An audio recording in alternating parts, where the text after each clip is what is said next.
Hello दोस्तों, नमस्कार। स्वागत है आप सभी का SRL एकेडमी के यूट्यूब चैनल पर। कैसे हैं आप सभी लोग? उम्मीद करते हैं कि सभी लोग होंगे स्वस्थ होंगे, मस्त होंगे, मजे में होंगे।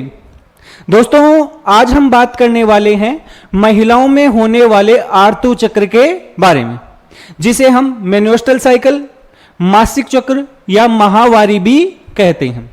हम समझेंगे कि यह माहवारी या मासिक चक्र क्या होता है, कैसे होता है, कितने समय के लिए होता है, इस दौरान महिलाओं में समय के साथ कौन कौन से परिवर्तन होते हैं, कौन कौन सी इसकी अवस्थाएं होती हैं, कौन कौन से हार्मोनों में बदलाव होते हैं, ये सब कुछ एकदम डिटेल के अंतर्गत हम समझने वाले हैं। इस कारण वीडियो को पूरा जरूर देखें। और यदि अभी आप हमारे चैनल पर नए हैं, पहली बार हमारे वीडियो को देख रहे हैं, तो हमारे चैनल को सब्सक्राइब जरूर करें। तो शुरुआत हम करते हैं आर्तु चक्र के बारे में। तो सबसे पहले हम देखें कि आर्तु चक्र क्या होता है। आर्तु चक्र या जिसे हम क्या कहते हैं, मेंस्ट्रुअल साइकिल कहते हैं। देखो, इसके और भी नाम होते हैं। आर्तु चक्र भी इसे कहते हैं, या इसे हम मासिक चक्र भी कहते हैं। सामान्य भाषा के अंतर्गत इसे माहवारी भी कहा जाता है। तो ये सभी इसी के नाम होते हैं। सबसे पहले हम ये समझते हैं कि ये होता क्या है। देखो, ये जो आर्तु चक्र होते हैं, ये एक गण होता है। स्तनधारी जो होते हैं, स्तनधारी का मतलब जिसके अंतर्गत बंदर आते हैं, गाय, भैंस, भेड़, बकरी, मनुष्य खुद आता है, उन स्तनधारियों के अंतर्गत एक गण होता है। और गण के अंतर्गत जो एक गण होता है जिसका नाम होता है प्राइमेट। स्तनधारियों का एक गण होता है जिसे हम क्या कहते हैं, प्राइमेट। और इस प्राइमेट गण के अंतर्गत जैसे मनुष्य आता है, जैसे इसके अंतर्गत बंदर आते हैं, जैसे इसके अंतर्गत वनमानुष आते हैं, गोरिल्ला आता है, ये सभी के सभी इस प्राइमेट गण के अंतर्गत आते हैं।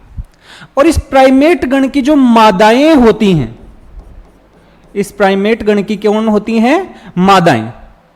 जो महिलाएं होती हैं, उनमें प्रत्येक महीने उनकी योनि से जो रक्त होता है, रक्त स्राव के रूप में बाहर निकलता है। प्रत्येक महीने, हर महीने जो रक्त होता है वो रक्त स्राव के रूप में योनि से बाहर निकलता है। और इसी प्रक्रिया को हम क्या कहते हैं, हम मेन्स्ट्रुअल कहते हैं, या फिर मासिक चक्र या आर्तु चक्र कहते हैं। और ये पूरी प्रक्रिया होती है, ये निश्चित समय के बाद अपने आप को दोहराती है। जैसे इस पूरी प्रक्रिया में लगभग 28 से 29 दिन का क्या लगता है, समय। इस पूरी प्रक्रिया के अंतर्गत 28 से 29 दिन का समय लगता है। और 28 या 29 दिन है वो लगभग एक माह के बराबर है, क्योंकि एक महीने में ये चक्र अपने आप को रिपीट करता है। इसी कारण से इसे क्या कहा जाता है, मासिक चक्र कहा जाता है। और क्योंकि महीने में एक बार आता है, इस कारण इसे क्या बोल दिया जाता है, माहवारी कह दिया जाता है।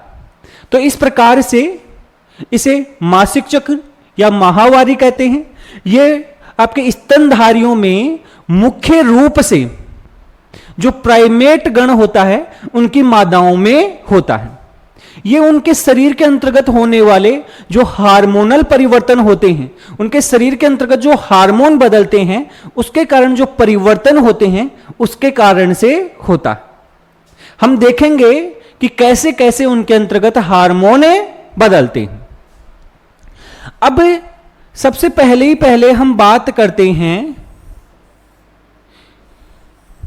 कि ये मासिक चक्र है या आर्तव चक्र है, क्या इन मादाओं में जन्म से प्रारंभ होता है या बाद में कभी से प्रारंभ होता है? तो देखो, ये जो मासिक चक्र है या जो आर्तव चक्र है जो इन महिलाओं में हो रहा है, वो जन्म से प्रारंभ नहीं होता है। ऐसे नहीं कि जन्म से ही होता रहता है। एक विशेष अवस्था होती है जब वो मादा है, जो लड़की के रूप में है, हम यदि मनुष्य के लिए बात करें, वो अपने यौवनारंभ में प्रवेश करती है। कब होती है? यौवनारंभ में। जब वो यौवनारंभ का मतलब हो गया है 12 से 13 वर्ष की, 12 से 13 वर्ष की होती है जो यौवनारंभ की उम्र मानी जाती है मादाओं में। उस समय उनमें पहली बार मासिक चक्र प्रारंभ होता है। यह मेनोस्ट्रल साइकिल होता है, पहली बार प्रारंभ होता है। और इस जब पहली बार मासिक चक्र प्रारंभ होता है, इसे क्या कहा जाता है? इसे कहा जाता है रजो दर्शन। याद रखना है, पूछा जाता है कि रजो दर्शन क्या होता है, या इंग्लिश में इसे कहा जाता है मेनार्के। क्या कहा जाता है? मेनार्के कहा जाता है। तो महिलाओं में या मादाओं में जब पहली बार मासिक चक्र प्रारंभ होता है तो उसे कहा जाता है रजो दर्शन या मेनार्के। और ये यौवनारंभ के समय होता है 12 से 13 वर्ष की आयु में। अब क्या ये मासिक चक्र 12 से 13 वर्ष की आयु में प्रारंभ हो गए तो उसके बाद में क्या जीवन भर चलते रहते हैं जब तक उस महिला की मृत्यु हो, या किसी अवस्था में जाकर रुक जाते हैं? तो महिलाओं में ये जो मासिक चक्र होते हैं ये जीवन भर नहीं चलते। एक विशेष उम्र होती है जहां पर जाकर ये रुके जाते हैं, और वो उम्र होती है 45 से लेकर 50 वर्ष। 45 से लेकर 50 वर्ष। और इस उम्र के अंतर्गत जाकर ये मासिक चक्र धीरे धीरे पहले अनियमित होते हैं और अनियमित होने के बाद में ये रुके जाते हैं। जब अंतिम बार मासिक चक्र आता है तो उसे कहा जाता है रजोनिवर्ती। उसे क्या कहा जाता है? रजोनिवर्ती कहा जाता है, या जिसे कहते हैं हम मेनोपोज।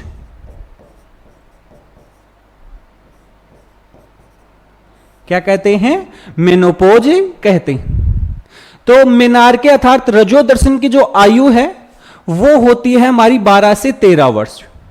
मेनोपोज की जो आयु है वो होती है हमारी 45 से 50 वर्ष। ये हमें ध्यान रखना है। इस पूरे मासिक चक्र के दौरान जो भी परिवर्तन होते हैं उसमें एक विशेष घटना जरूर होती है, और वो विशेष घटना ये होती है कि इस दौरान महिलाओं के अंडाशय से एक अंडाणु होता है, वो मुक्त होता है। इस पूरे मासिक चक्र के दौरान इसके लगभग बीच के समय में, लगभग बीच का समय 28 दिन या 29 दिन के लगभग बीच का समय होता है। कितना? 14वां दिन, लगभग 14वां दिन यदि जिसे हम माने। तो इस दौरान एक अंडाणु होता है, ये बाहर निकलता है, और इसी कारण से उस प्रक्रिया को कहा जाता है अंडोत्सर्ग। उस प्रक्रिया को क्या कहा जाता है? अंडोत्सर्ग कहा जाता है, ओव्यूलेशन कहा जाता है। तो ये जो सारी प्रक्रिया चल रही है वो क्या है, कैसे है, किस उम्र में प्रारंभ होती है, किस उम्र में ये बंद होती है, ये सारी चीजें आपको ध्यान रखनी है। ये तो हो गया हमारा आर्तव चक्र के बारे में सामान्य जानकारी। जो भी जनरल नॉलेज हमें आर्तव चक्र या मेनोस्ट्रल साइकिल के बारे में चाहिए होता है वो सारी जानकारी आपको यहां पर देखने को मिली है। हमने आपको बता दिया है कि कैसे होता है, कितने समय के लिए होता है, कब पहली बार आता है, कब अंतिम बार आता है, कौन से जीवों के अंतर्गत ये पाया जाता है। अब इसके बाद में हम ये समझने वाले हैं कि जो ये आर्तव चक्र होता है, जो ये आर्तव चक्र होता है, इसका जो समय है 28 से 29 दिन, इस दौरान क्या क्या होता है, शरीर के अंतर्गत क्या क्या बदलाव आते हैं, कैसे कैसे हार्मोनों के अंतर्गत बदलाव होते हैं, कौन से हार्मोन बदलते हैं, वो हमें ध्यान रखना है। देखो, सबसे पहले हम बात करते हैं इस मासिक चक्र के बारे में, या आर्तव चक्र जिसे हम बोल दें, आर्तव चक्र, या जिसे हम बोल रहे हैं मासिक चक्र। और ये कितने समय का है? ये है लगभग 28 से लेकर 29 दिन का। इतना समय लगेगा इसमें, और इतने समय के बाद ये अपने आप को क्या करता है? रिपीट करता है।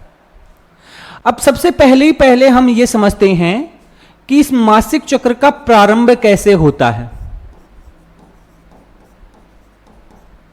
मासिक चक्र का प्रारंभ, तो देखो, ये जो मासिक चक्र होता है, इसका प्रारंभ किस दिन से माना जाता है? कौन से दिन से पहला दिन काउंट उसको करें? तो इस मासिक चक्र के दौरान महिलाओं की योनि से रक्तस्राव होता है, और जिस दिन पहली बार रक्तस्राव देखा जाता है या पहली बार रक्तस्राव होता है, मासिक चक्र में जिस दिन पहली बार रक्तस्राव हुआ है, उसे पहला दिन माना जाता है। तो मासिक चक्र का प्रारंभ होता है वो रक्तस्राव के प्रथम दिन से माना जाता है। जिस दिन पहली बार रक्तस्राव हुआ है, उसका जो प्रथम दिन है वो मासिक चक्र का पहला दिन माना जाता है। इस मासिक चक्र के 1 से लेकर 5वें दिन तक, सामान्य तौर पर 1 से 5वें दिन तक, अब किसी में ये 5 दिन भी हो सकता है, किसी में ये 3 दिन भी हो सकता है, किसी में ये 4 दिन भी हो सकता है। तो नॉर्मली ऐसे बोल दिया जाता है कि इसके प्रारंभ से 3 से 5 दिन के भीतर,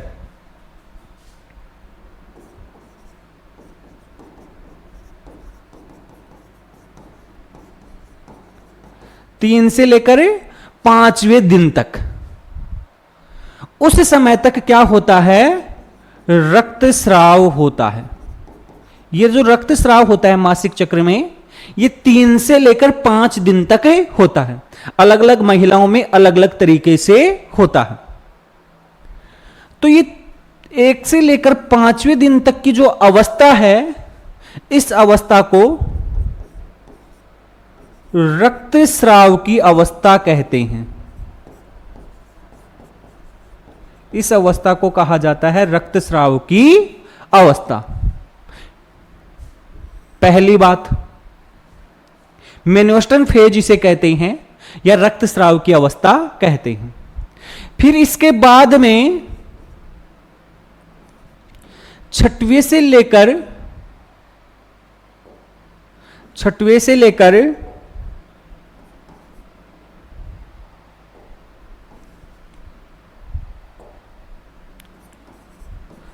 13वें दिन तक, मासिक चक्र के 6वें से लेकर 13वें दिन तक जो अंडाशय होते हैं, उसके अंतर्गत पुट्टक होते हैं, जो फोलिकल होते हैं, वो अपने आकार में वृद्धि करते हैं। और क्योंकि पुटकों के आकार में वृद्धि हो रही है, फोलिकल है वो अपनी साइज में वृद्धि कर रहे हैं, इस कारण इस अवस्था को कहा जाता है क्या? पुट्टकीय अवस्था। इसे क्या कहा जाता है? पुट्टकीय अवस्था, अर्थात फोलिकुलर फेज कहा जाता है। इसके बाद में जस्ट 14वें दिन, अगर वो साइकिल एकदम नियमित है, अगर साइकिल 28-29 दिन का है, तो 14वें दिन होता है, उस दिन अंडाशय से अंडाणु होता है, यह बाहर निकलता है। और इस 14वें दिन होता है, क्या होता है? अंडोत्सर्ग। इस दिन क्या होता है भाई? अंडोत्सर्ग होता है। फिर इसके बाद में जब अंडोत्सर्ग हो जाता है तो जो पुटक का शेष भाग बचता है उसे हम पीत पिंडक अर्थात कॉर्पस ल्यूटियम कहते हैं। और वो कॉर्पस ल्यूटियम होता है, वो बहुत ज्यादा मात्रा के अंतर्गत हार्मोनों का क्या करता है? स्राव करता है। इस कारण उस 15वें से लेकर 28वें दिन तक, 15वें से लेकर 28वें दिन तक की जो अवस्था होती है उसे हम स्रावी फेज या स्रावी अवस्था कहते हैं। तो इस 28 दिन के दौरान कौन कौन सी अवस्थाएं होती हैं वो हमने देखा है भाई। पहले से 5वें दिन तक रक्तस्राव होता है, इस कारण इसे रक्तस्राव की अवस्था कहते हैं। ये किसी महिला में 3रे दिन भी रुक जाता है, किसी में 4थे दिन भी, किसी में 5वें दिन भी, वो अलग अलग महिलाओं में डिपेंड करता है। फिर उसके बाद में 6वें से लेकर 13वें दिन तक की पुटकीय अवस्था, 14वें दिन अंडोत्सर्ग और 15वें से 28वें दिन जो पीत पिंडक होता है, कॉर्पस ल्यूटियम होता है, उससे विशेष रूप से प्रोजेस्टेरोन हार्मोन होता है, उसका स्राव होता है। इस कारण इसे क्या कहा जाता है? स्रावी अवस्था कहा जाता है। तो ये इस 28 दिन के समय को हम अलग अलग समय के अंतर्गत डिवाइड करते हैं। अब इसके बाद में हम एक चार्ट की सहायता से, एक डायग्राम की सहायता से हम समझने वाले हैं कि इन सभी अवस्थाओं के दौरान क्या क्या परिवर्तन होते हैं, कैसे कैसे बदलाव होते हैं, ये सब कुछ हम एक चार्ट की सहायता से समझने वाले हैं। तो देखो, यदि हम चार्ट देखें तो हमारे पास हमारा जो ये मासिक चक्र है या आर्तव चक्र है, उसके लिए एक चार्ट बना हुआ है। और इस चार्ट को या इस डायग्राम को हम समझने की कोशिश करते हैं कि ये चार्ट है हमें क्या समझा रहा है। सबसे पहले हमें यह समझना है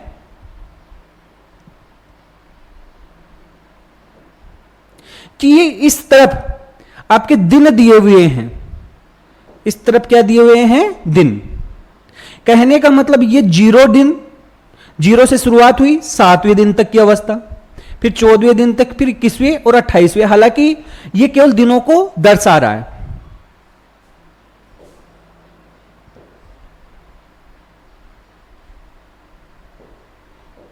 अब देखो, शुरुआत में कौन कौन सी अवस्था है? मेंस्ट्रुअल फेज होता है, मेंस्ट्रुअल फेज होता है जब रक्तस्राव की अवस्था होती है। ये 5वें दिन तक होता है मेनली। कौन से दिन तक होता है? 5वें दिन। फिर 5वें से लेकर 13वें दिन तक की जो अवस्था होती है उसे प्रोलिफेटिव फेज अर्थात हम पुटकीय प्रावस्था या फोलिकुलर फेज कहते हैं। और इसके बाद की पूरी अवस्था होती है, 14वें दिन होता है वो ओवुलेशन फेज होता है। और उसके बाद में 14वें से लेकर 28वें दिन तक की जो अवस्थाएं होती हैं वो हमारी सिक्रेटरी फेज अर्थात स्रावी अवस्था के अंतर्गत आती हैं। तो कौन कौन सी अवस्थाएं आई हैं? 0 से 5वें दिन तक तो हो गई हमारी रक्तस्रावी अवस्था या मेंस्ट्रुअल फेज, फिर हमारी फोलिकुलर फेज, और फिर हमारी होगी सिक्रेटरी फेज। और जस्ट 14वें दिन होता है हमारा क्या? ओवुलेशन। अब इस डायग्राम को हम समझते हैं तो ये तो हमारे अवस्थाएं हैं जो दिनों के हिसाब से डिवाइड की गई। इस तरफ इस समय होने वाले अलग अलग परिवर्तनों को दर्शाया गया है। भाई जो पूरा चक्र चल रहा है उस समय कौन कौन से परिवर्तन आते हैं, कौन कौन से बदलाव आते हैं, उनको यहां पर दर्शाया गया है। देखो, यहां पर गोनेडोट्रोपिक हार्मोन्स के लेवल को दर्शाया हुआ है। और गोनेडोट्रोपिक हार्मोन होते हैं ये हमारे कौन सी ग्रंथि से स्रावित होते हैं? पीयूष ग्रंथि से स्रावित होते हैं। तो मासिक चक्र के दौरान पीयूष ग्रंथि से स्रावित होने वाले हार्मोनों में क्या होते हैं, बदलाव होते हैं। और विशेष रूप से गोनेडोट्रोपिक हार्मोन, जिसके अंतर्गत हमारा एक हार्मोन होता है वो होता है LH और दूसरा हार्मोन होता है वो होता है FSH। तो आपको समझ में आ गया होगा कि पीयूष ग्रंथि के दो कौन से हार्मोन हैं जिनमें बदलाव होना है, LH और FSH। फिर दूसरे नंबर पे इस मासिक चक्र के दौरान जो अंडाशय होते हैं, उस अंडाशय के अंतर्गत क्या क्या बदलाव होता है उसको दर्शाया है, जो हम देखने वाले। फिर तीसरे नंबर के अंतर्गत अंडाशय से जो हार्मोन स्रावित होते हैं, अंडाशय से जो हार्मोन स्रावित होते हैं, जैसे हो गया है एस्टेरोजन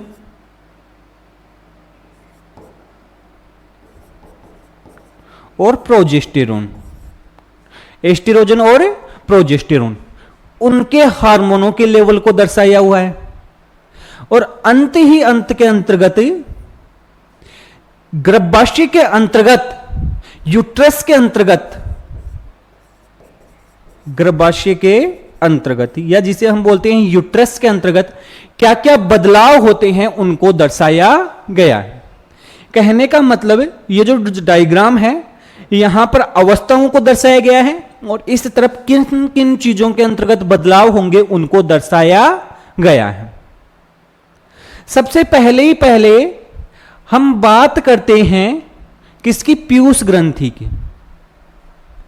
जब मासिक चक्र प्रारंभ होता है उस समय पीयूष ग्रंथि से एक हार्मोन स्रावित होता है FSH और एक हार्मोन स्रावित होता है LH, जो हमने अभी देखे हैं। तो FSH हार्मोन का लेवल होता है वो होता है अधिक। FSH होता है, FSH का मतलब होता है फॉलिकल स्टिमुलेटिंग हार्मोन, पुट्टक प्रेरक हार्मोन। तो इस FSH का जो लेवल होता है वो होता है अधिक और LH होता है तुलनात्मक रूप से कम। लेकिन ये दोनों ही हार्मोन स्रावित होते हैं। ये हमारे पहले से लेकर, ऐसे मान लो पहले दिन से लेकर 12वें 13वें दिन तक ये हार्मोन ऐसे चलते हैं। लेकिन 14वें दिन के आसपास ये दोनों ही हार्मोन अपने अधिकतम स्तर को प्राप्त करते हैं। जैसे ये नीले रंग से जो दर्शाया हुआ है वो हमारा FSH है, तो ये भी एकदम से बढ़ता है, देखो एकदम से इसका लेवल बढ़ा है। और ये जो गुलाबी रंग से दर्शाया हुआ है ये LH है और इसका भी लेवल बढ़ता है। कौन से दिन बढ़ता है? 14वें दिन। लेकिन उस दौरान LH हार्मोन अत्यधिक बढ़ता है। देखो ये LH हार्मोन जो पहले नीचे की तरफ था ये अब FSH को भी पार करके ऊपर की तरफ चला जाता है। और क्योंकि एकदम तेजी के साथ ये LH हार्मोन बढ़ता है, इस कारण इसे कहा जाता है LH सर्ज। इस 14वें दिन LH हार्मोन का अत्यधिक बढ़ जाने को क्या कहा जाता है? LH सर्ज कहा जाता है। और ये LH सर्ज ही वास्तव में अंडोत्सर्ग के लिए उत्तरदायी होता है। इसी के कारण अंडोत्सर्ग होता है। इसके बाद में ये LH हार्मोन वापस कम होता है, लेकिन फिर भी ये अभी बने रहते और अंत में जाकर LH कम हो जाता है थोड़ा सा और FSH बढ़ जाता है। तो इस पूरी अवस्था के दौरान पीयूष ग्रंथि से जो हार्मोन स्रावित होते हैं वो कैसे स्रावित होते हैं, किस प्रकार से स्रावित होते हैं, हमें ध्यान रखना है। हमें विशेष रूप से याद रखना है कि 14वें दिन LH हार्मोन और FSH हार्मोन दोनों ही बढ़ते हैं, लेकिन LH हार्मोन अत्यधिक बढ़ता है जिसे हम LH सर्ज कहते हैं। तो ये तो हो गए पीयूष ग्रंथि के हार्मोन। इस समय अंडाशय में क्या बदलाव आते हैं भाई? शुरुआत के अंतर्गत अंडाशय के अंतर्गत जो पुट्टक था, ये देखो ये सारे आपके पुटकों को दर्शाया हुआ है। शुरुआत के अंतर्गत जो पुट्टक था उसे हम बोलते हैं प्राथमिक पुट्टक या प्राइमरी फोलिकल। ये अपने आकार में क्या करता है, वृद्धि। और क्योंकि हमारे 5वें से 14वें दिन आकार में वृद्धि हो रही है, पुटकों के आकार में वृद्धि हो रही है, इसी कारण इसे पुटकीय प्रावस्था या फोलिकुलर फेज कहते हैं। तो ये प्राथमिक पुटक था, ये वृद्धि करेगा आकार में, द्वितीयक पुटक बना लेगा, द्वितीयक से बन जाएगा तृतीयक पुटक, और तृतीयक से बन जाएगा हमारा कौन सा, ग्राफियन पुटक। तृतीयक पुटक के बाद में कौन सा बन जाएगा, ग्राफियन पुटक। और ये ग्राफियन पुटक होता है, ये हमारा परिपक्व पुटक होता है। तो कोई आपसे पूछ ले भाई, अगर कोई आपसे पूछे कि परिपक्व पुटक कौन सा होता है, तो आपको बताना है ग्राफियन पुटक होता है, उसे परिपक्व पुटक माना जाता है। तो यह हमारा है ग्राफियन पुटक। इस ग्राफियन पुटक में से जैसे ही अंडाणु होता है, यह बाहर निकल जाता है। यहां पर देखो, इस पुटक में से यह अंडाणु बाहर निकल गया और यह इसका बाकी का भाग बच गया। तो जैसे ही अंडाणु बाहर निकलता है, इस प्रक्रिया को कहा जाता है अंडोत्सर्ग। इस प्रक्रिया को क्या कहा जाता है, अंडोत्सर्ग, या इसे कहा जाता है ओव्यूलेशन कहा जाता है। तो ये ओव्यूलेशन देखो कौन से दिन हुआ है, 14वें दिन। और ये क्यों हुआ है, क्योंकि LH हार्मोन अत्यधिक बढ़ा था। LH सर्ज के कारण से ही अंडाणु बाहर निकलता है। तो जैसे ही अंडाणु बाहर निकला, तो ये ग्राफियन पुटक का जो शेष भाग बच जाता है, ये जो पीले रंग का है, इसे हम कहते हैं कॉर्पस ल्यूटियम। और ये कॉर्पस ल्यूटियम होता है, ये वास्तव में एक हार्मोन का स्राव करता है, जिसे हम बोलते हैं प्रोजेस्टेरोन हार्मोन। और ये प्रोजेस्टेरोन हार्मोन होता है, बहुत जरूरी होता है। ये गर्भावस्था के लिए, प्रेगनेंसी के लिए बहुत ही जरूरी होता है, जो शुरुआत में किसके द्वारा निकाला जाता है, इस कॉर्पस ल्यूटियम के द्वारा निकाला जाता है। और इसी कारण से कॉर्पस ल्यूटियम होते हैं, उसे अस्थायी अंतःस्रावी ग्रंथि कहते हैं, क्योंकि इससे हार्मोन निकल रहा है, तो अंतःस्रावी ग्रंथि। लेकिन ये जीवन भर नहीं रहती है, इस कारण इसे कहा जाता है अस्थायी अंतःस्रावी ग्रंथि। तो ये कॉर्पस ल्यूटियम। अब इसके बाद में यदि जो अंडा निकला है उसका निषेचन होगा, तो अलग अवस्था बनेगी, अलग बातें होंगी। और अगर निषेचन नहीं होगा, तो ये दोबारा से चक्र प्रारंभ होगा। तो अगर निषेचन नहीं होता है, तो धीरे धीरे ये क्या होता जाता है, छोटा होता जाता है, और अंत में क्या हो जाता है, समाप्त हो जाता है। तो ये हो गया हमारे अंडाशय के अंदर बदलाव। हार्मोन कैसे बदलते हैं भाई, देखो, जैसे जैसे हमारे पुटकों में वृद्धि होती है अंडाशय में, ये पुटक होते हैं, एक हार्मोन का स्राव करते हैं, जिसे हम बोलते हैं एस्टेरोजन। कौन सा हार्मोन बोलते हैं, एस्टेरोजन।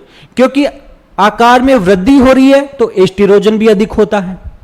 तो शुरुआत में इस अवस्था में, पुटक की अवस्था में एस्टेरोजन हार्मोन होता है, ये अधिक पाया जाता है। 14वें दिन हो गया अंडोत्सर्ग, और अंडोत्सर्ग से बन गया कॉर्पस ल्यूटियम। अभी आपको बताया है कि कॉर्पस ल्यूटियम होता है, ये किसका स्राव करता है, प्रोजेस्टेरोन का। तो अब एस्टेरोजन तो कम बनने लग गया और प्रोजेस्टेरोन ज्यादा बनने लग गया। वो किसके द्वारा बन रहा है, कॉर्पस ल्यूटियम के द्वारा। इस कारण देखो, ये प्रोजेस्टेरोन हार्मोन है, ये इस कॉर्पस ल्यूटियम के बनते ही अधिक हो गया है।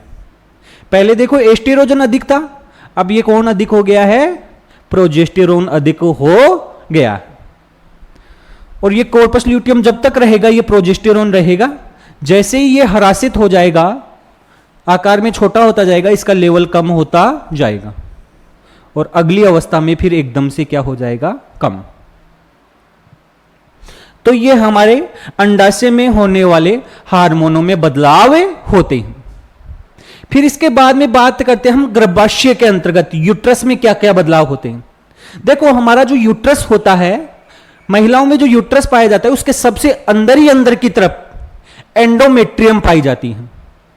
और ये एंडोमेट्रियम होती है, ये मासिक चक्र के दौरान टूटकर रक्तस्राव के रूप में बाहर निकलती है। वास्तव में जो रक्तस्राव होता है, वो इस एंडोमेट्रियम के टूटने के कारण ही होता है।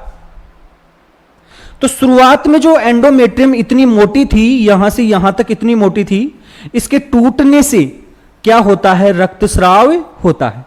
क्योंकि जब ये टूटेगी एंडोमेट्रियम तो इससे रक्तस्राव होगा, तो इसकी आकार में क्या हो जाएगी, कमी।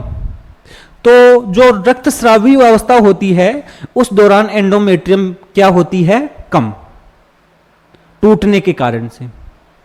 इसके बाद में धीरे धीरे ये वापस बढ़ना प्रारंभ होती है और अंत तक ये बढ़ती जाती है।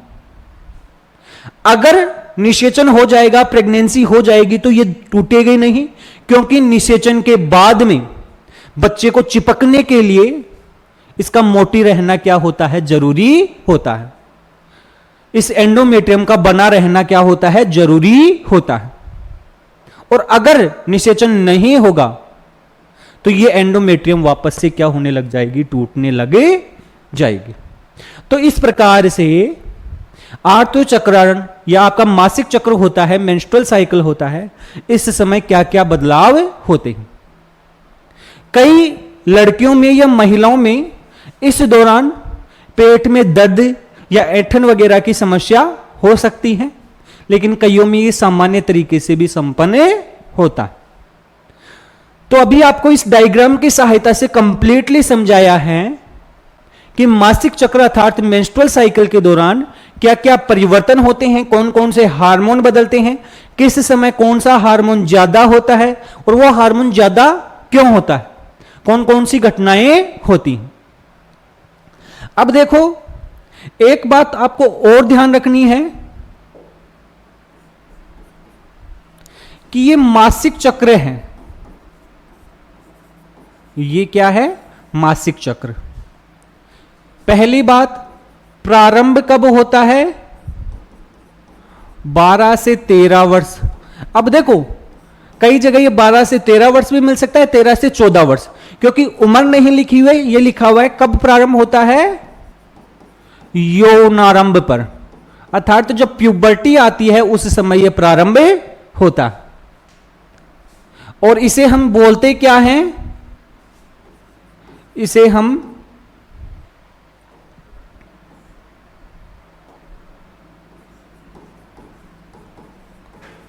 मेनार्के कहते हैं।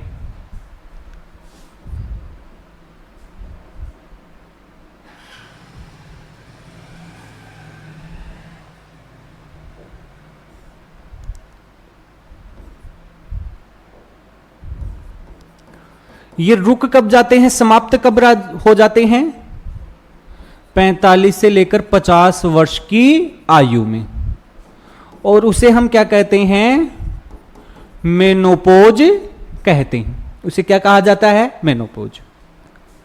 ये अस्थायी रूप से भी रुके जाते हैं।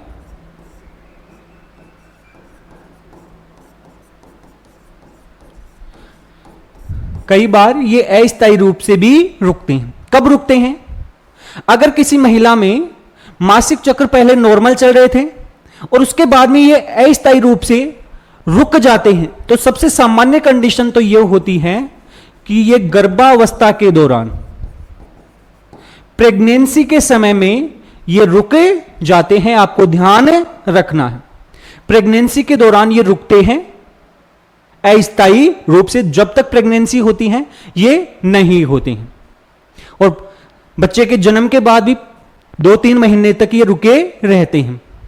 इसके बाद में ये तो सामान्य कारण है, सबसे सामान्य कारण है इन मेंस्ट्रुअल साइकिल के रुकने का।